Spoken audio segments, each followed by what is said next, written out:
Hi students, welcome back to A Plus Academy. तो आज हम पढ़ेंगे क्लास 8 का चैप्टर नंबर 2। चैप्टर 1 हमने ऑलरेडी कंप्लीट कर चुका है। So students, what do you mean by microorganism? Micro organism क्या है? So there are several kinds of plants and animals. The living organism present on them that we cannot see with our eyes, that's are called micro organism. जैसे कि हम example के तौर पे ले सकते हैं, ये जो ब्रेड है, ऐसा ब्रेड आपने जैसे कि देखा होगा during a rainy season bread gets spoiled like this. तो इसमें क्या होता है, जो पूरा सरफेस है ग्रेइश व्हाइट पैचेस में बैठ जाता है, ग्रेइश व्हाइट पैचेस में, ठीक है। तो आप ऑब्जर्व क्या करते हैं, कैसे इसको ऑब्जर्व करेंगे? So you can see with the magnifying glass. आप जो मैग्नीफाइंग ग्लास होता है इस टाइप का, इससे आप जब ब्रेड को देखेंगे तो आप क्या देखेंगे? You will see tiny black rounded structures. Okay, so what this structures and where do this come from? ये स्ट्रक्चर्स कहां से आया, कैसा आया? तो उससे पहले हम ये जानेंगे, एक एक्टिविटी है, आप सब ट्राई करिएगा, ठीक है। Take a few drops of water from a pond, यानी कि तालाब से कुछ पानी ले आइए, ठीक है।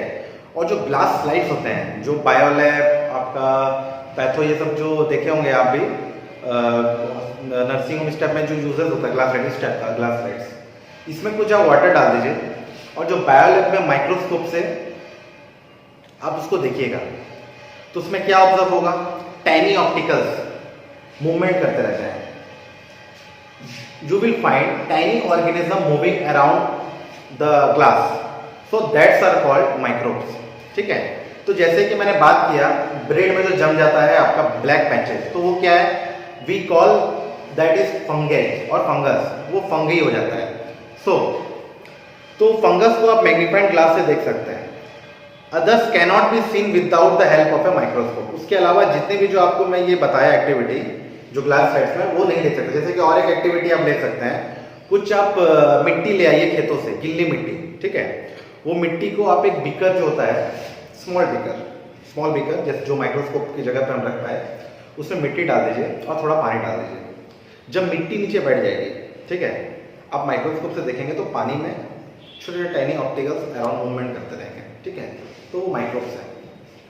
अब जैसे कि ये हुआ कैसे, आपको पता है सॉइल और माइक्रोब्स दोनों मिलकर ही खेती में जो उपजाऊ के लिए जो काम आता है, वो सॉइल और माइक्रोब्स दोनों का ही इस्तेमाल, दोनों ही रहता है सॉइल में, इसलिए वो माइक्रोब ऊपर आ जाता है वाटर में और आपको माइक्रोस्कोप से आसानी से दिखेगा, ठीक है। सो माइक्रो ऑर्गेनिज्म जो है, they are classified into 4 groups. जैसे कि आप देख सकते हैं चारों ग्रुप्स मैं यहाँ पे लिख देता हूँ।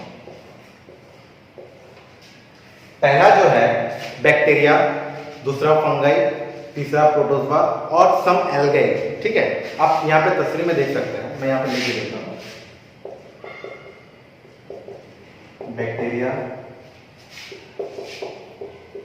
फंगाई, प्रोटोजोआ और सम एल्गे, ठीक है। तो इस चारों के बारे में क्या है, उससे पहले सम कॉमन माइक्रो ऑर्गेनिज्म, जैसे कि वायरस भी आता है। Virus is also a microscopic but are different from microorganism. Virus भी माइक्रोस्कोप से दिख सकता है, पर ये माइक्रो ऑर्गेनिज्म से थोड़ा अलग है, ठीक है, थोड़ा डिफरेंट है। जैसे कि they produce only inside the cells. जो हमारे जो सेल्स होते हैं वो सिर्फ सेल्स में ही पैदा होते हैं, चाहे वो प्लांट्स हो या एनिमल्स हो या फिर आपका ह्यूमंस हो, ठीक है। सो जैसे कि विच में be some of the elements like cold, जैसे कि हमें जब सर्दी होती है, जुकाम होता है, खांसी होता है, तो ये सब वायरस के सिम्टम्स है। तो वायरस से ही ये सब बीमारियां आती है, ठीक है। तो जैसे कि आपने देखा होगा सीरियस डिजीज होता है, जो वायरस से बहुत ही सीरियस डिजीज भी होता है, जैसे कि आपका पोलियो होगा आपका, इस टाइप के जो पोलियो जो ड्रॉप नहीं पिलाने से इस टाइप के वायरस जो उसको हार्मफुल हो जाते हैं, ठीक है। फिर चिकन पॉक्स जो माता है जो हम बोलते हैं, आप देख सकते हैं तस्वीर में चिकन पॉक्स, इस टाइप के वायरस के शेप भी आप देख सकते हैं, इस टाइप के वायरस के शेप होता है। अभी जैसे कि आपने सुना होगा कोविड-19, जो कि बहुत ही खतरनाक बीमारी है, ये भी वायरस के थ्रू ही फैलता है, ठीक है। सो स्टूडेंट्स तो डिजीज लाइक जैसे कि डिजेंट्री, जो हमें जो डिजेंट्री मलेरिया ये भी जो कॉज होता है ये प्रोटोजोआ में आता है, ठीक है। और various typhoid and tuberculosis are bacterial disease. So students ये तो मैंने बता दिया वायरस के बारे में। जो कि डिजीज जो होती है जैसे कि डिसेंट्री एंड मलेरिया, जो आप देख सकते हैं तस्वीर में, डिसेंट्री और मलेरिया जो होती है वो कॉज होती है प्रोटोजोआ में इसमें। और आपका जो ये टीबी ट्यूबरकुलोसिस वो आती है बैक्टीरियल डिजीज में, इसमें टीबी। ओके, सो स्टूडेंट्स जैसे कि आपने पहला क्लास 6 में भी और 7 में भी पढ़ा होगा। सो स्टूडेंट्स आपको पता है where do microorganism live, microorganism कहाँ जिंदे रहते हैं?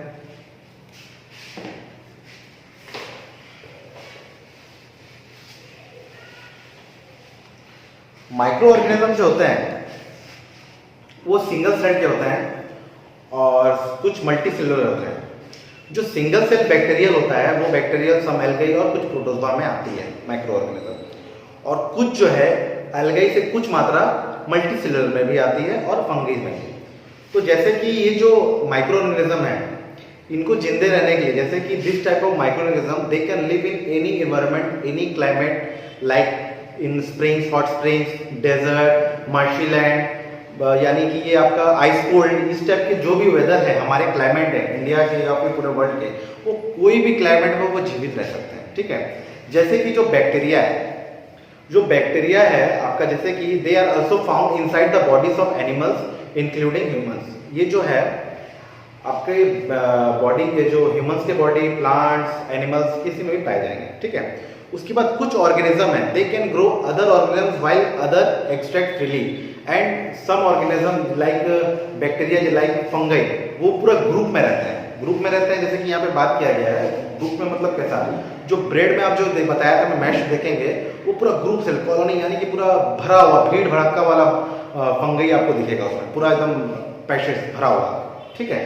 सो अब आप बात किया जाए जैसे कि माइक्रो ऑर्गेनिज्म के बारे में। सो किसी का जो इम्पोर्टेंट रोल है वो हमारे लाइफ में भी है, जैसे कि micro organism play an important role in our life. Some of them are bacterial and many ways where some of the is harmful and cause disease, यानी कुछ माइक्रो ऑर्गेनिज्म जो होते हैं वो हमारे लाइफ का एक हिस्सा बोला जा सकता है, हिस्सा होता है, और कुछ जो माइक्रो ऑर्गेनिज्म होते हैं वो बहुत ही हार्मफुल होते हैं जो डिजीज कॉज करते हैं, ठीक है। सो पहले हम पढ़ लेते हैं फ्रेंडली माइक्रो ऑर्गेनिज्म के बारे में। सो फ्रेंडली माइक्रो ऑर्गेनिज्म क्या है? Micro organism are used for various purpose, they are used in the preparation of curd, bread, cake, यानी माइक्रो ऑर्गेनिज्म जो होता है हम उसको वेरियस पर्पस के लिए यूज करते हैं। फ्रेंडली माइक्रो ऑर्गेनिज्म जो होता है जैसे कि कर्ड, दही, ब्रेड, केक, इस टाइप के माइक्रो यूज होता है। अब आप सोचेंगे जब माइक्रो ऑर्गेनिज्म इतना हार्मफुल है तो उससे हम इसे यूज करेंगे तो हमें कुछ हार्मफुल तो नहीं होगा, तो ऐसा कुछ है नहीं। जैसे कि अगर मैं बोलूँ एक एग्जांपल ले लीजिए, जैसे कि ऑर्गेनिक वेस्ट होता है एनिमल्स का, प्लांट्स का, वो हम बाहर फेंक देते हैं। जैसे घर पे भी आप जो सब्जी काटते हैं, छिलका सब जो निकलता है उसको आप क्या करते हैं, बाहर फेंक देते हैं। जो जानवर जो मर जाते हैं बाहर पे, जो उसको हम फेंकते नहीं है, वही पड़े रहता है, तो कुछ दिनों बाद आप देखिएगा वो एनिमल्स हो या प्लांट्स हो वो पूरा डिकम्पोज हो जाता है, सॉइल में मिल जाता है। तो ये बहुत ही माने they are broken down into harmless and usable substance by bacteria, because the bacteria also used in the preparation of medicine, ये मेडिसिन के तौर पे भी यूज होते हैं, ठीक है। और कुछ agriculture use to increase soil fertility by fixing nitrogen, ये हमने पहला चैप्टर में पढ़ा होगा, फिक्सिंग नाइट्रोजन के बारे में मैंने बताया था, ठीक है। जो आपका जो खाद जो इस्तेमाल करते हैं मैंने आपका किसान लोग, तो उसको क्या करते हैं वो लोग कुछ बैक्टीरिया डालते हैं, जैसा कि उसमें डालने से क्या होता है जो नाइट्रोजन होता है सॉइल में वो रूट्स को फिक्स, जो क्रॉप्स होते हैं उसमें रूट्स को फिक्स कर देते हैं नाइट्रोजन को, ताकि उसका उपजाऊ, ताकि वो अच्छे से ग्रो हो सके, ठीक है। सो अब जैसे कि मैंने बताया था पहले प्रिपरेशन ऑफ कर्ड, ब्रेड, इसके बारे में बता देता हूँ आपको मैं। So making of curd and bread, ये आपने क्लास 10 में भी पढ़ा है। जो कर्ड होता है, curd contains several microscope micro organism. जैसे कि आप दही को एक बार माइक्रोस्कोप में देखिएगा, एक टाइनी ऑप्टिकल्स पूरा उसमें माने अराउंड मूव करता है। आप अगर देखेंगे तो आप दोबारा कभी दही नहीं खाएंगे। So this bacterium called lactobacillus, ये जो बैक्टीरिया का नाम है, जो कर्ड में जो कर्ड में हम बनाने के लिए इस्तेमाल करते हैं, उसका नाम है lactobacillus. They promote the formation of curd. It multiples in milk converted into curd. Bacteria are also involved in the making of cheese, pickles and many other food items. जैसे कि जो लैक्टोबैसिलस को बहुत सारी चीज में इस्तेमाल करते हैं, जैसे कि मैंने बताया फूड आइटम्स में, कर्ड में, चीज में, जो भी आइटम होता है इसमें हम यूज करते हैं। और एक इंपॉर्टेंट चीज, जैसे कि जो बैक्टीरिया होता है and yeast are also helpful for formation of rice, idlis and dosa batter also. Okay, so तो आपको मैं और एक एक्टिविटी देता हूं, जैसे कि आप यहाँ पे देख पा रहे होंगे। इसमें क्या करना है आपको, please take half kg flour, यानी आटा या फिर मैदा, कुछ भी आप ले सकते हैं घर पे अपना। Add some sugar and mix with warm water. Add small amount of yeast powder. Yeast powder आपको मार्केट में आसानी से मिल जाएगी। एंड थोड़ा देर बाद, जैसे कि आपका 2 घंटा या 3 घंटा के बाद, आप उसमें कुछ देखेंगे। क्या देखेंगे, इस टाइप का जो उठ गया बॉल्स टाइप का, बबल्स, इस टाइप का ऑब्जेक्ट आप थोड़ा 2-3 घंटा के बाद देखेंगे। सो ये क्या है, this is yeast reproduce rapidly and produce carbon dioxide during respiration. यानी जो क्या होता है, यीस्ट जो होता है वो क्या करता है आपका, जब ऑक्सीजन ग्रेन करता है यानी और कार्बन डाइऑक्साइड जब छोड़ता है, तो एक बबल्स गैस के तौर पे वो भर जाता है। तो ये बबल्स जो होता है, बबल्स ऑफ द गैस जो होता है, fill the duct and increase its volume, उसका वॉल्यूम चारों तरफ भर जाता है। So thus this is the basis of the use of yeast to baking industries for making breads। ये बेकिंग इंडस्ट्रीज भी यूज करती हैं ब्रेड्स बनाने के लिए, पेस्ट्रीज बनाने के लिए, केक्स बनाने के लिए। और इसका कमर्शियल यूज अब हम पढ़ेंगे। कमर्शियल यूज भी होता है, जैसे commercial use of micro organism. जैसे कि कमर्शियल यूज क्यों बोला गया है, the micro organism are use for the large scale production of alcohol, wine, vinegar, इस टाइप के यूज होता है। जैसे कि आप देख सकते हैं बड़े बड़े इंडस्ट्रीज हो जो इसका अल्कोहल, ये सब के लिए यूज किया जाता है, इसको अल्कोहल, वाइन, विनेगर के लिए, ठीक है। So for this purpose yeast is grown on natural sugars present in grains like barley, wheat, rice, crusted fruit, juices etcetera. इस चीज के लिए भी यूज होता है। जैसे कि मैं आपको और एक एक्टिविटी देता हूँ अल्कोहल के लिए जो बोला गया है। जैसे कि आप घर पर ट्राई कर सकते हैं। टेक 500 ml ऑफ वाटर, ठीक है, आप आधा ml लीटर का पानी ले लीजिए, उसमें डिसॉल्व कर दीजिए 2 से 3 टीस्पून का शुगर, ठीक है। सो और yeast powder to the sugar solution, यानी half of the spoon. So keep it cover with a warm place, उसको थोड़ा सा वार्म प्लेस में रख दीजिए, 4 से 5 घंटा के लिए छोड़ दीजिए। So after some time you will smell like a alcohol. Why? Sugar has been converted into alcohol by yeast। by yeast, याद रखिएगा, yeast बहुत ही इंपॉर्टेंट है।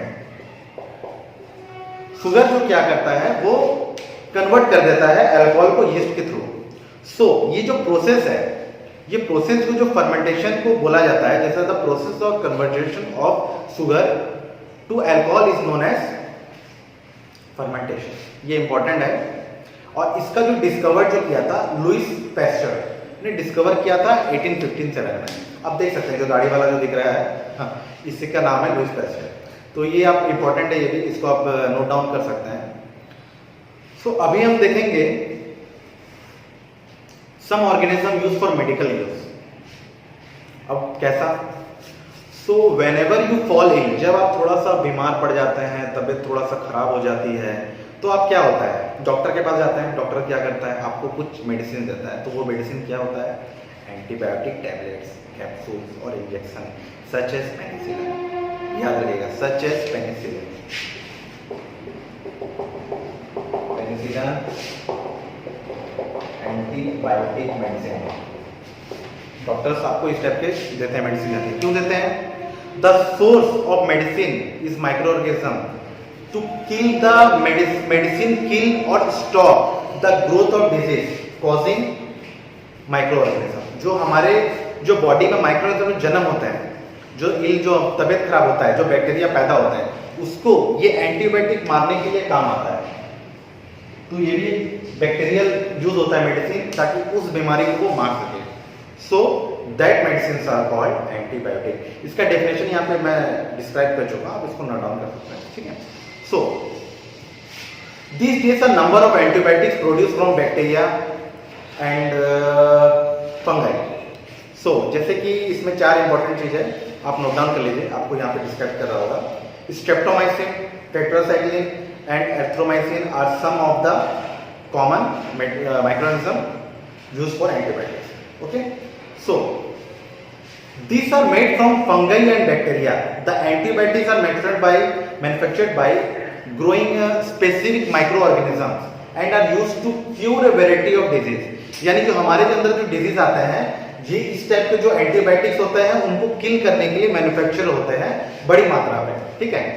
सो जैसे कि स्टूडेंट्स मैंने बताया, antibiotics are even mixed with the feed of livestock and poultry to check. जैसे कि मैं बता रहा हूँ, जो एंटीबायोटिक्स जो है एनिमल्स में भी यूज होते हैं।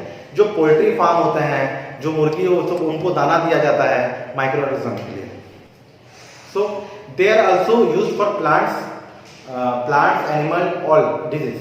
ये सब जो प्लांट्स एनिमल्स ह्यूमंस में जो भी डिजीज आती है उसके लिए एंटीबायोटिक हम यूज करते हैं, ठीक है। सो आपको मैं एक बहुत ही इंपॉर्टेंट नोट डाउन करा रहा हूँ, उसको नोट कर लीजिए। जैसे कि जो आपका जो एंटीबायोटिक्स होता है, it is an important to remember that antibiotics should be taken only with the advice of qualified doctor. जो एंटीबायोटिक्स लेंगे वो क्वालिफाइड डॉक्टर से ही लेना बहुत ही जरूरी है। अगर if you take antibiotics which not needed और in wrong disease, it will make you drug less effective when you might need it in future. यानी अगर हम अननेसेसरी एंटीबायोटिक लेंगे तो हमारे लिए बहुत ही हार्मफुल होगा, ठीक है। और एंटीबायोटिक्स टेकन अननेसेसरी में kill the beneficial bacteria in the body. जो हमारे बेनिफिशियल जो बैक्टीरिया भी जो अंदर होते हैं, जो हमारे शरीर के अंदर जो पहले से ही हैं, जो हमको हार्म नहीं, हमारे लिए जो एंटीबॉडीज का काम करता है, उसको भी वो मार सकते हैं, जो हमारे मात्रा में कम हो जाएगा। तो antibiotics are not effective against cold and flu as this are called by virus. Okay, so अब हम पढ़ेंगे वैक्सीन के बारे में। वैक्सीन क्या है? जैसे कि Why are children and infants keep vaccination? जैसे कि आप जब जन्म होते हैं, हम भी आज भी हम वैक्सीन लेते हैं। क्यों लेते हैं? बच्चे लोग 5 साल 2 साल में जब जन्म होने के बाद ही वैक्सीन लेते हैं। तो ये क्यों है? वैक्सीन का क्यों इंपॉर्टेंट है? क्यों? Because when a disease carrying microbes enters our body, the bodies produce antibodies. जैसे कि मैंने एंटीबॉडीज के बारे में आपको बताया थी। The body also remember how to fight the microbe it enters again. जब हमारे जो बॉडी में जो माइक्रोब्स आते हैं, तो उसको मारने के लिए एंटीबायोटिक्स का यूज होता है। So the body fights and kills the invading bacteria. जो बैक्टीरिया को किल्स करते हैं, फाइट्स करते हैं, प्रोड्यूसिंग सुइटेबल एंटीबॉडीज। हमारी जो बॉडी में एंटीबॉडीज होते हैं, वो the antibodies remains in the body and we are produced from the disease causing microbes forever. यानी जो हम जब बीमार पड़ते हैं, जब जैसे कि हमें कुछ ना हो, जो बैक्टीरियल डिजीज हमको हार्म ना पहुंचाए, तो उसको लड़ने के लिए, मारने के लिए एंटीबॉडीज उससे फाइट करता है। एंटीबॉडीज का जो माइक्रोब्स होता है, जो हमारे बॉडी में ऑलरेडी है, उससे फाइट करता है। So how vaccine work? Several disease including cholera, जैसे कोलेरा होता है, ट्यूबरकुलोसिस होता है, स्मॉल पॉक्स होता है, इस टाइप को बीमारी जितने भी हमारे बॉडी में आते हैं, वो वैक्सीन उसको प्रिवेंट करता है, खत्म मारने के लिए, ठीक है। सो इसका जो वैक्सीन जो है, जैसे कि आपका एडवर्ड जेनर डिस्कवर्ड किया था वैक्सीन को, स्मॉल पॉक्स का वैक्सीन को 1798 में, ठीक है। सो नेक्स्ट, अभी ये जैसे कि आपने सुना होगा, जो जैसे कि मैंने आपको बताया, जो बचपन में हम वैक्सीन लेते हैं, जैसे कि polio drops given to a children for actual vaccine. जो पोलियो ड्रॉप जो होते हैं, हम बच्चों को वैक्सीन के लिए देते हैं। जैसे कि आजकल पोलियो के लिए पेपर न्यूज़पेपर में ऐड दिया जाता है कि भाई वैक्सीन ले लो, 2 बूंद ले लो पोलियो की। तो इस टाइप का वैक्सीन लेना बहुत जरूरी है बचपन से। अगर हम नहीं लेंगे तो हमें जो मैंने बताया था, पोलियो की बीमारी जो सब पड़ जाती है, तो इसीलिए वैक्सीन लेना बहुत ही आवश्यकता है, ठीक है। So the days vaccine are made on a large scale. आजकल लार्ज स्केल में वैक्सीन का उपयोग हो रहा है, माइक्रोऑर्गेनिज्म का। तो अभी कोई भी शॉर्टफॉल नहीं है, कोई भी मेडिसिन, कोई भी वैक्सीन का, to protect humans and other. आज तक के लिए इतना काफी था। तो हम नेक्स्ट चैप्टर में आपका नेक्स्ट क्लासेस में कुछ और पढ़ेंगे माइक्रो ऑर्गेनिज्म के बारे में। तो इस चैनल को बने रहिए और सब्सक्राइब जरूर कर लीजिए। So thank you.